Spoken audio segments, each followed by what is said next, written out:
Hey guys, welcome to Tech is Guru. Today we'll be learning how to block someone on Instagram. And now let's dive right in. Now to block someone on Instagram, first open up your Instagram app. And from over here guys, in order to block someone on Instagram, you'll be required to go to that person's profile. So I'll be going to the messenger guys. So in order to do that, I'll be tapping on the top right corner of the screen.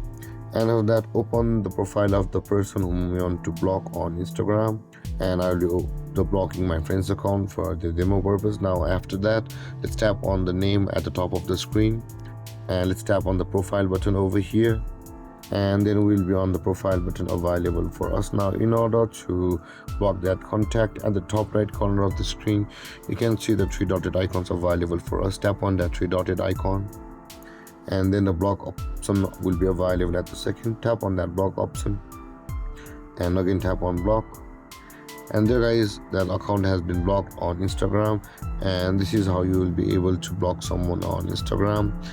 And if you have any confusions or questions regarding the topic, feel free to comment in the comment section below, and don't forget to like, subscribe, and hit that bell icon for more videos. Thank you for watching guys. Peace.